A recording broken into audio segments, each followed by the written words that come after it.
All right, good morning, everyone. We got Wednesday, January 21st. It is just after 9 a.m., and we are continuing our work on H567, an act relating to unclaimed property, state retirement systems, and last but not least, capital debt. So we're just hearing from some folks in and around the pension system in the treasurer's office. So I'd like to open with Eric Henry and just have a conversation with him about the relevant sections of the bills. His lens. Good morning, sir. How are you? Good morning, everybody. Happy New Year. For the record, my name is Eric Henry. I'm the Chief Investment Officer for the Vermont Pension Investment Commission. I did submit written testimony yesterday. The Vermont Pension Investment Commission supports the enactment of the provisions of H567 that pertain to oversight of the post-retirement healthcare investments. We see a number of efficiencies and a number of opportunities for cost savings if VPIC is made the fiduciary and trustee of these assets. More importantly than the cost savings, though, we believe is the power of the comprehensive, thorough, and ongoing risk management and underwriting processes in place at VPIC. We think those assets would benefit from a number of processes which we've already begun. We're in the midst of conducting an asset liability study on these assets to strategically align them with the related liabilities in the healthcare plans. Following that, we will be developing strategic asset allocation targets to guide the way for how these assets are actually invested. Elements of that include liquidity studies, pacing studies, and a number of other comprehensive analyses that are laid out in the memo that we submitted yesterday. We do respectfully request one additional position of Financial Director 3 to aid us in the analysis and implementation of these assets should they come over. Importantly, there's no general fund impact of adding such a position, as these are funded by the pension plans directly, and in this case would be funded by the 3 pension plans, the supplemental teacher COLA plan, and the 2 OPEB sleeves, the teachers and employee healthcare plans. I won't go through the memo in detail, but I'm happy to take any questions you all have this morning. Okay. No, thank you. So just for clarity, that one position you just referred to as a need, so you just need us to give you the authority to hire that via statute, but the cost itself is provided by the pension fund in the system? Correct. We would need the cost of that position to be included in our budget, which is funded by the pension system. So there's no general fund impact, but we do go through the state's legislative budget process. Okay. Do you have a ballpark estimate on what that budget request would be for the position? Total cost, including benefits, would be around $125,000. $25K. Okay. How's hiring been for you folks? So we've been fortunate in we haven't had to hire a position for a few years. We did add an accounting position about 2.5 years ago. It took us almost a year to fill that position.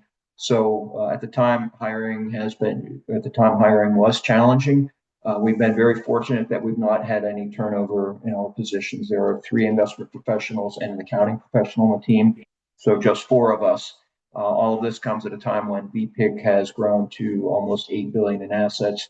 We have visibility on, potentially north of $10 billion with the OPEBs coming on and continued growth in the program. So we feel like it's time to right-size VPIC, and also getting this position would help us handle the additional analysis of these assets. These assets will likely be invested somewhat differently than the pension plan assets because the plans have significantly different cash flow characteristics. We would commingle them with VPIC assets, but in different proportions than the pension plans. So this position would get you up to 5 employees, if I was tracking that correctly, or 4? Correct. Yes. 5. And Correct. So you're saying you're at $8 billion in cash managed in assets? Correct. And you're creeping up on 10. So that is 1 employee for every $2 billion managed? Correct. That seems very efficient.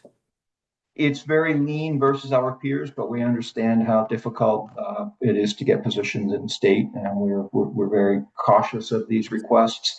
and we try to manage them judiciously. We do lean heavily on our consulting partners, RBK. They serve as an extension of staff as we underwrite new and ongoing investment strategies. We're squeezing as many efficiencies as we can out of them, out of the custodian, and out of our investment manager partners.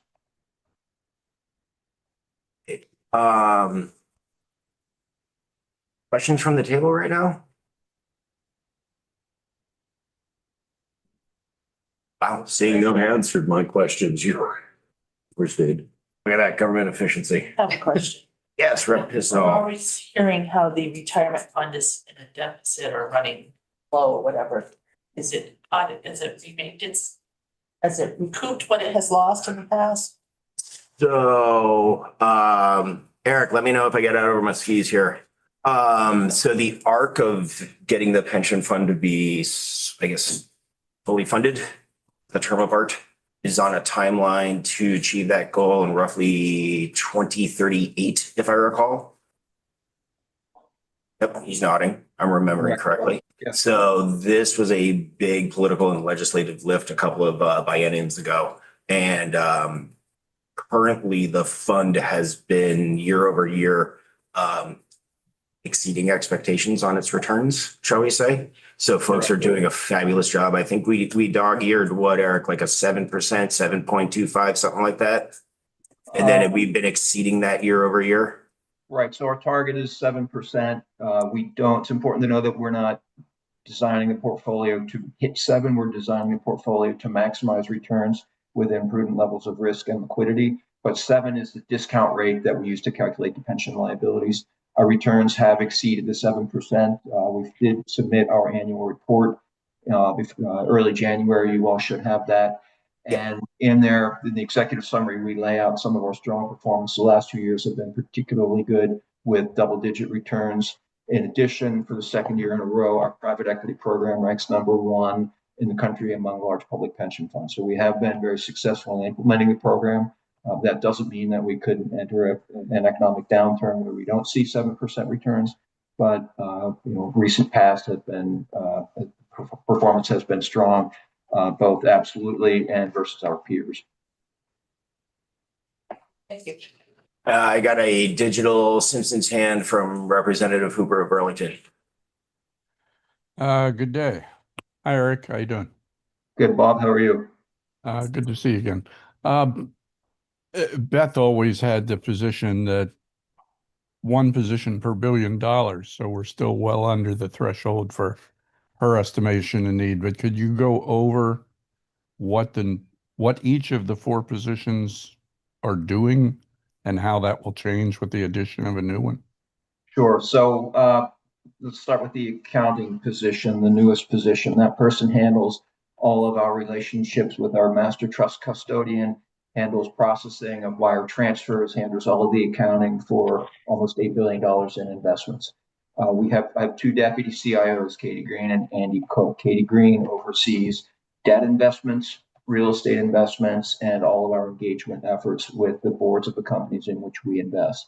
Andy Cook oversees all equity investments and farmland investments.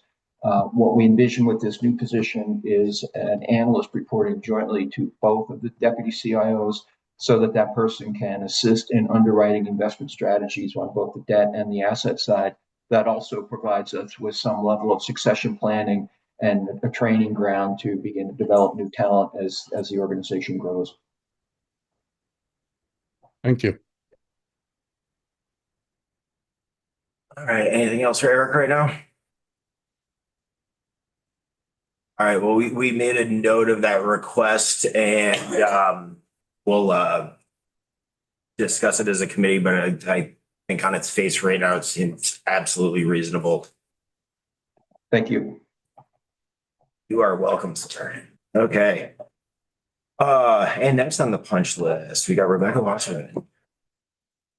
I'll actually. Or do you want to jump in? On behalf of the office. Please, come on. I was just going line by line. Is here. In no particular order.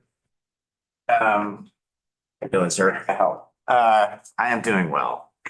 Thank you for having me. David Scher, Deputy Treasurer for the record, and I am here with Becky Wasserman, who's our Director of Economic Empowerment. So we wanted, depending on what the questions were, we wanted to have the everybody available. And we also have our legislative assistant, Iris Sean, over there too. All right. So we were here to answer questions. I know you've heard from both the legislative council and from the treasurer about the substance of the bill, and I didn't want to take up your time giving more information that you've already heard. So understood there were some questions and happy to be available to answer.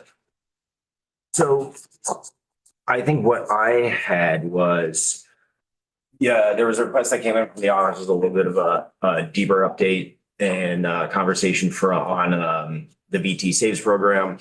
I wanted to rehash some of that conversation from when the treasurer was here, because there is the language in the bill, and I'm sorry, I got to find the section here that was looking for appropriation for continued administrative support, if I recall.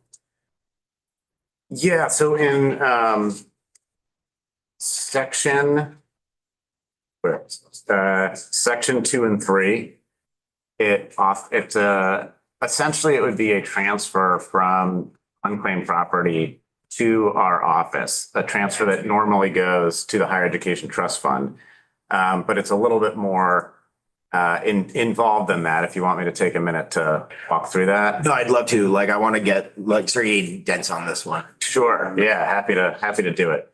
So right now, the office transfers a some amount of money each year from the unclaimed property fund to the Higher Education Trust Fund. The most recent transfer was on the order of about $150,000. So really a very small percentage of what's in the Higher Education Trust Fund, but there is a bit that goes in there every year. That money is taken from all the accounts that are more than 10 years old and worth less than $100. And to be clear, anybody who has unclaimed property and comes to claim it will always be able to do that. It, as a matter of reality, is that accounts like that are very rarely claimed, but it is the people's money, it is theirs. I want to just be clear on that legal piece of it, because that we do sometimes get questions about that. But we have decided, the state of Vermont have decided, the legislature, that this transfer will happen. So every year, when that next year goes from, being year 9 to being year 10, it sweeps in the accounts that are less than $100 and more than 10 years old. And so that throws off a chunk of money. And as I said, the most recent amount was about $150,000. The proposal is as follows: to change that so it will be more than 10 years old and less than $150. So now you have a larger chunk of money that will be swept in. And there's a little bit of a nuance here, because the first time this happens, normally the amount that gets swept in is just 1 year's worth. But because we changed the threshold up for everything older than 10 years old, all of a sudden now we have what could potentially be a very large amount of money being swept in. But in order to not have that sort of disruption, we're proposing a cap of $300,000 so that you won't get like $1 million swept in once and then, going back to something along the lines of what we already had. So a question within that. So the proposals to go from a $10 cap to $150. $100. Yeah. Or was it 100 or 10? 100 to 150. Oh, I'm sorry. Okay. I caught that wrong. Okay. So that's not as extreme as I thought it was. So you're at the maximum of 300. Do you have any idea what the total sum would be, raising the cap from 100 to 150? So in the first year, if we were to not have a cap, is that what you're? No. I'm saying, like, what is the total amount of money that would fall under this conversation, moving it from 100 to 150? The first year sweep. Yeah, the first year. Like, how much would it be? You're saying you'll do a maximum of 300, but it would exceed that. Yeah, I think the estimate would be it could be a potential transfer of about 1.2 million. Okay, that was my curiosity, was what in that first year, like bucket with moving the cap up, I guess. Yes. Yeah, coffee's just hitting. Again, remember that it's going all the way back. Yeah. And then in future years, it'll go back to just being one more year at a time. Yeah. I was just curious as to that one-time adjustment, what it was going to do to them. Yeah, it would be a decent, it would be sweeping in. So the proposal is to use that, what would now, throw out 300,000 that would come to our office, would finance the VT Saves program until the VT Saves program becomes self-sustaining. We believe that'll happen in about FY23, and we can share with you a 33? 30. FY. Okay, cool. So we're not, yeah, we You guys got a DeLorean? 3,000? yeah. Yeah. Decided that wasn't a good use of our resources. So FY33 or somewhere around, it'll be FY33, 34, like right around on the cusp there.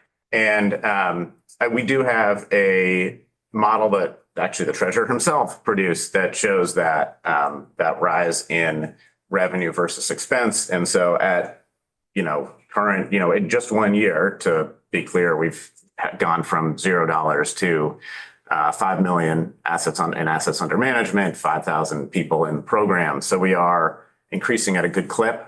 And even going a little bit more conservatively than that, we believe that once you take the fees that come off of those assets and those accounts at around FY 33, 34, we will be at a point where we're exceeding the expense of running the program.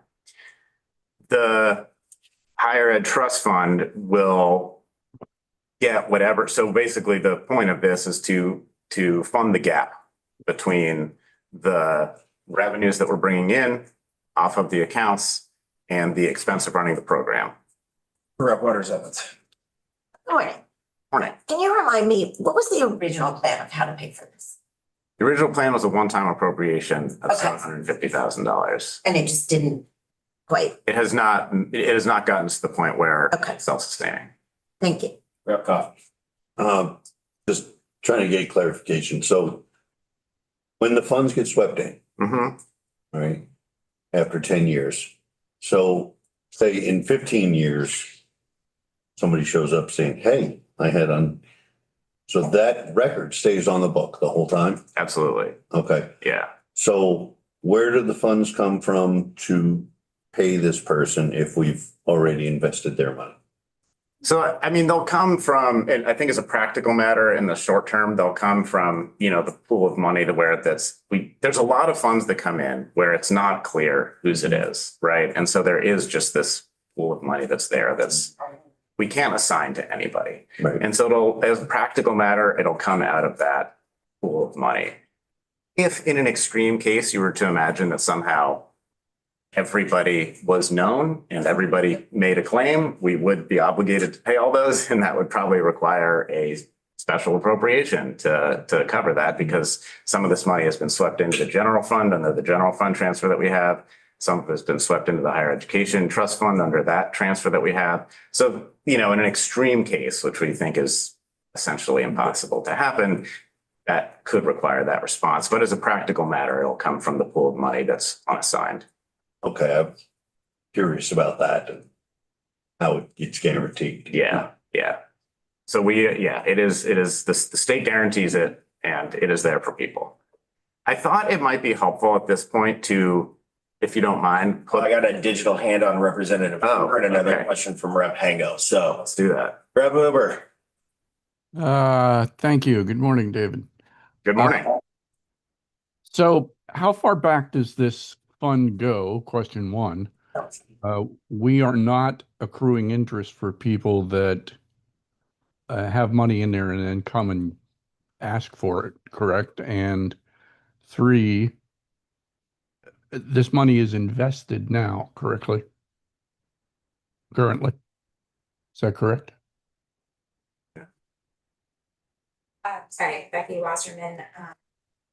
Can you clarify are you talking about the Vermont Saves Fund or the? No, excuse me. I put my hand up back when the unclaimed property conversation was going on. So the unclaimed property, does it accrue interest for the individuals who later come and get it? Is it invested? And when we go from the 100 to 150, how many years back is that? Representative Hooper, it is my belief that this money is not invested, is not assets under management.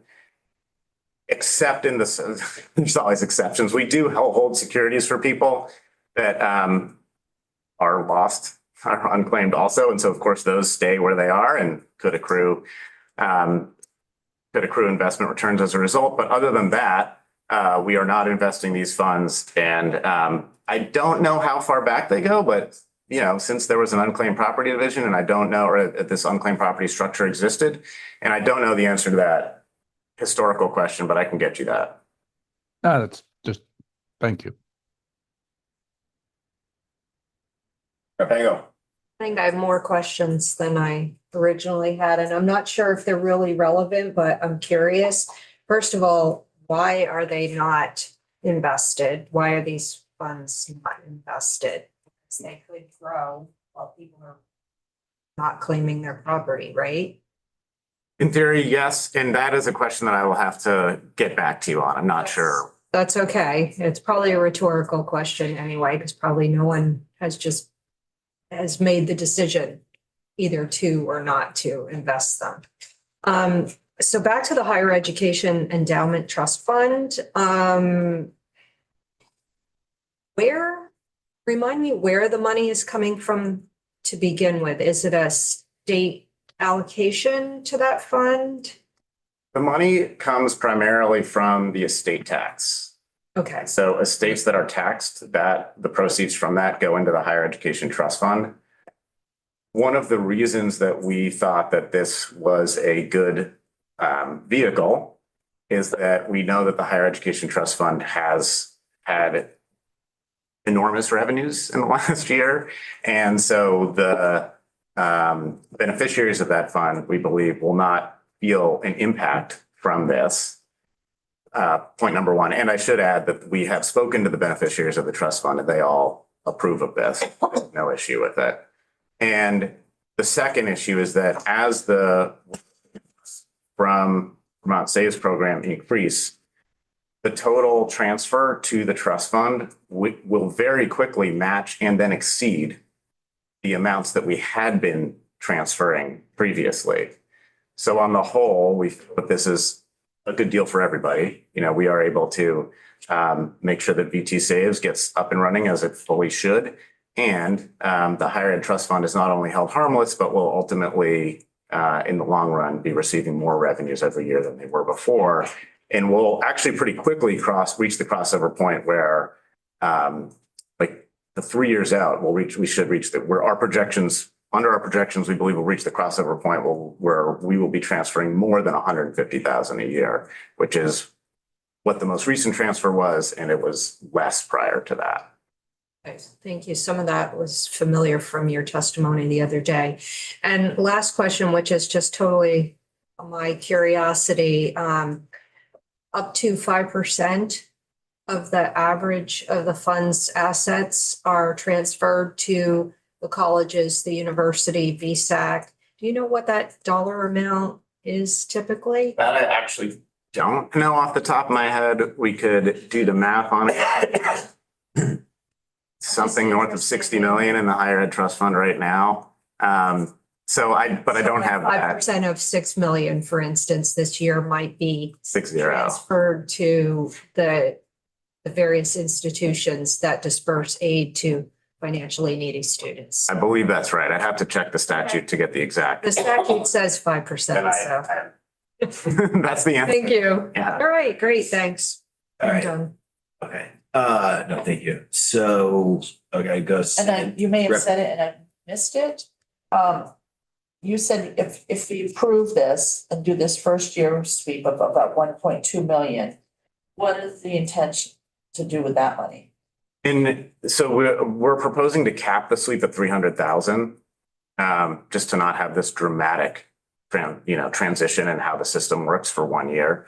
And so it would be 300,000 that in the first year let me pull up my little chart here. In the first year, it'd be just under 250 that would go to the Vermont Saves program.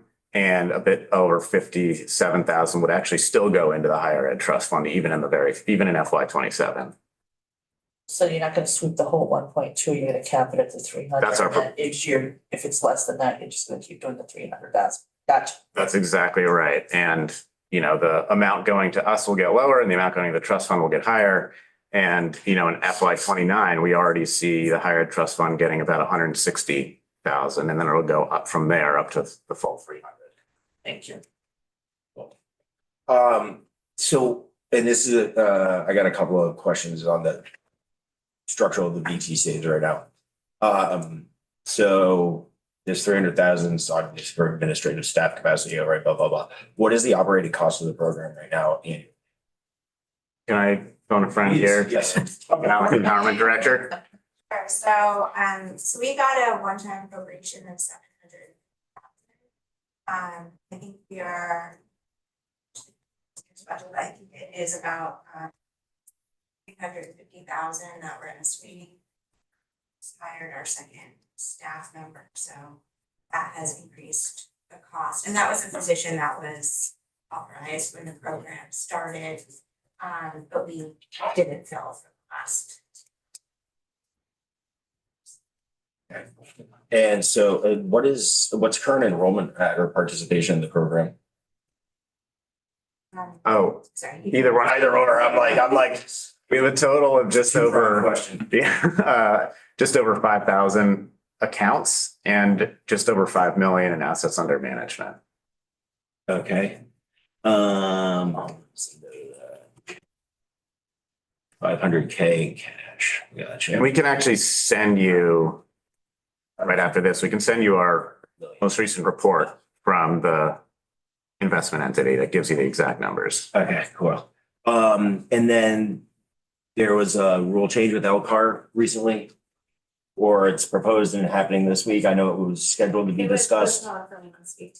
Okay, and so I know we talked about that one-on-one, but I want to have a conversation with the committee about that rule change, just so they have the understanding of what's shifting around. So.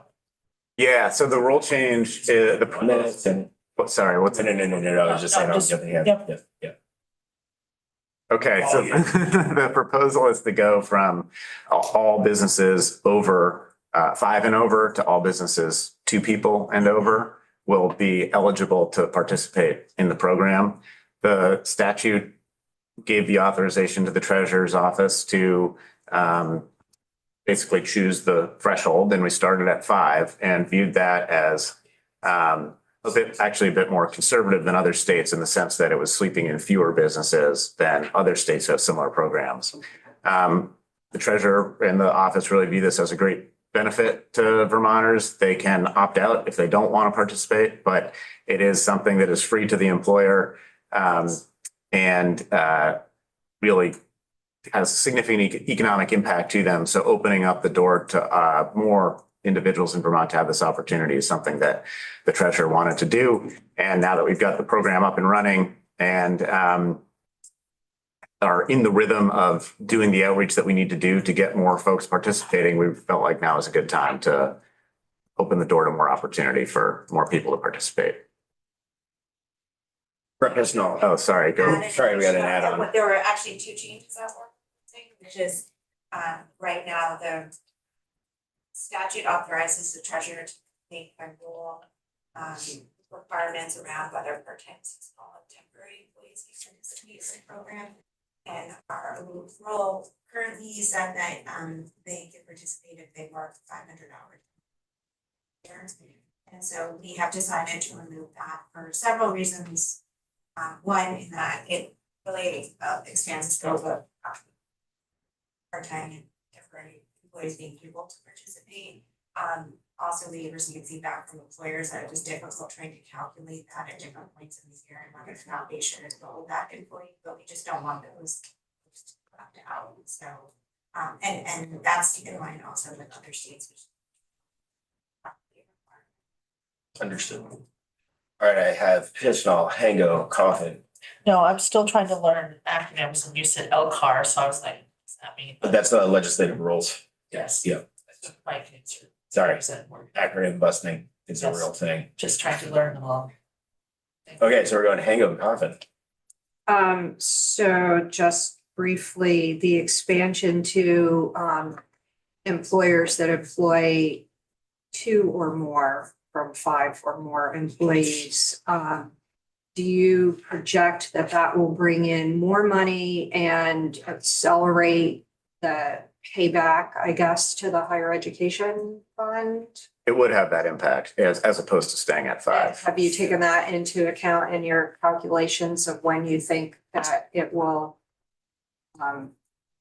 be back to the funding level after you take money out? I believe we did. We built this, or really the treasurer built this model after that was well along the road on the rules process. I'd say even with that, he tried to be, not wildly, unreasonably optimistic. I think he tried to build a relatively conservative model.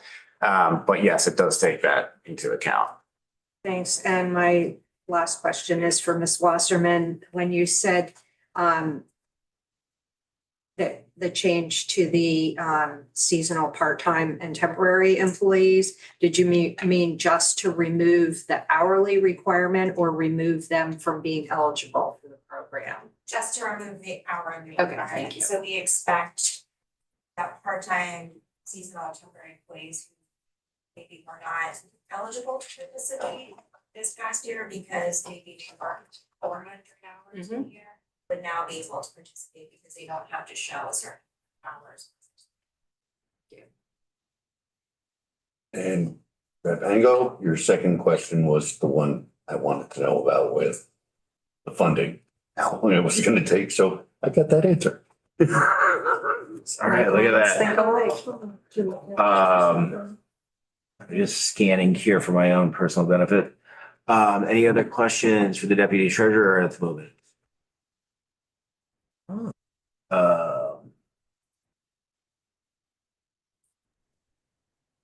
Electronic hand. Oh, Representative Hooper, sorry, I had my eyes low. It's all you, buddy. David, refresh my memory. Is this pre or post-tax contribution by the participants? Well, it's post-tax, it's a Roth IRA, which Okay, post-tax contribution. thank you.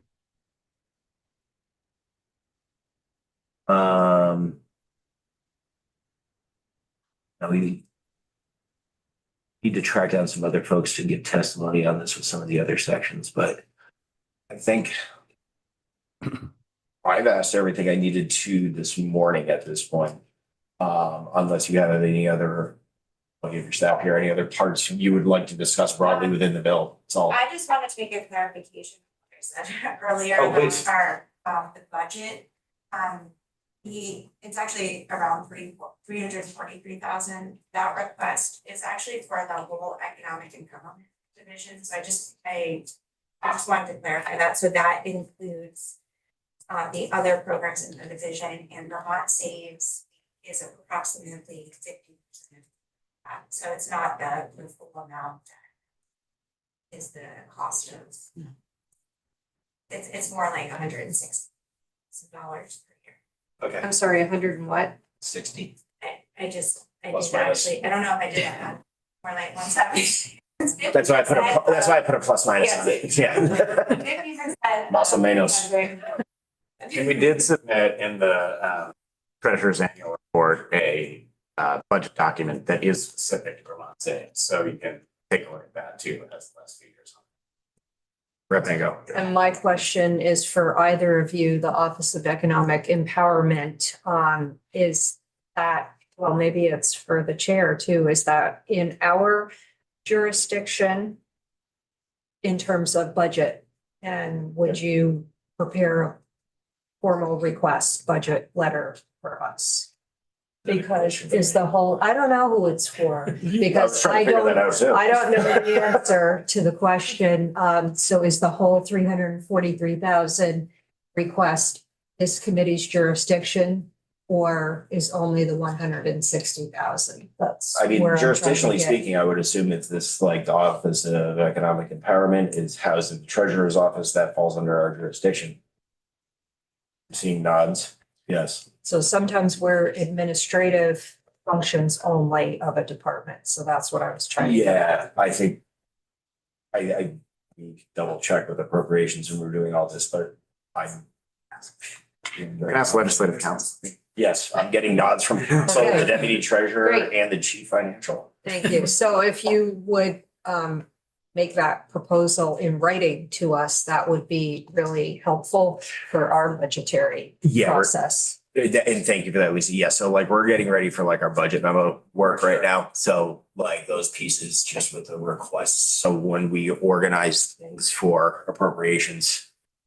We are happy to make it as easy as possible. Yes, Thank you. digital submissions help us keep our ducks in a row. That sounds good. Yeah, they keep our spreadsheety. Okay, well, we'll get you something. Awesome.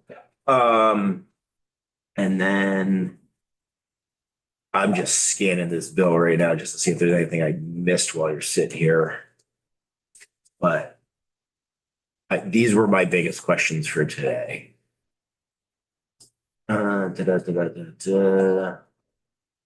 All right, last call on the deputy treasurer and team from our team. No, nothing. All right. All Thank you right. so much for your time. Thank you. Happy to answer anything else that comes up. Oh, yes. No. This is not the end of the conversation. Just, yes. No, I appreciate all of you very much. All right, committee, we are gonna have a little bit of time to take a break. Before 10 o'clock, we have S23, an act relating to the use of synthetic media in elections. Dusting off one of the classics from last session. Is coming back here. The Senate did make changes. So we have Senator Callamore and Legislative Council joining us to go over those changes. Rep. Waters Evans was present while the discussion was occurring in the Senate, so she is more up to date than the rest of us. Rep. Boyd. Ask this question about where we're at with S23. Since the House made changes to the Senate bill. Now they have made changes. If we do not agree with their changes, we would be at a committee conference. We are at concur or conference. Correct. There is no ability to amend without a committee of conference. Rebecca. So if you all remember the discussion last year, I had stated that if we were going to take it up in January, which I really wanted to learn more about it, that I wanted to call in more witnesses. So that is not possible before we go through this process because the Senate made changes. So if anyone was waiting for me to call more witnesses, you will not have that opportunity. Yes, we are at concur or conference. So I'm curious to get the like granular of what the updates were. So anything on that before we hit the pause button for a few? If you'd like to, yes. Well, no, I was just gonna say, I think, I was thinking I could tell you what everybody talked about in the Senate when I was there last week, but probably Senator Calmore should give his thing first and then And then we can do I this. can fill in after. Yes. Yes, Rep. Pistol. So in regards to this H567, which we just heard, do we wait for more testimony or do we act on it as a committee? We do. Oh, no, we're gonna take more testimony on it. I wanna give thoughts to the request from VPIC for the position. So that's a potential amendment to the current bill. And then I also was like trolling through here. I mean, it's a simple thing. It seems on its surface, like with the raising the threshold probate court, but I want to talk to somebody from at least like Terry Corzones or somebody from probate. So we're gonna poke at some more. Rep. Goff. And if anybody's curious of dates from last session, last year when we were looking at this, if you want to go back and review any. Are you on 23 now? Yeah, on S. Okay. Yeah, we were just on treasurer, so like. Yeah, no, we're on S23, if you want to look back at the dates, it was the 27th, 28th and 29th of May I just checked. that we actually discussed it. Yeah. Because I just pulled my notes back up, my handwrittens. Yep. Which are easier than the computer dates for me sometimes. The irony of that conversation. It's fun to go back and watch, really brings it all flooding back to watch those committee days. The range of emotions. So, yeah, no, I mean, so, yeah, we'll get an update on this, but yes, for as far as like the process within the institution, we are out of the ability to, we're out of amendments. amendment capacity unless we go to a conference. So that's The where we're at. amendment bag is empty. Yeah, it's been exhausting. All right, 15 minutes. We'll circle back. Nick, kick us off. Thank you.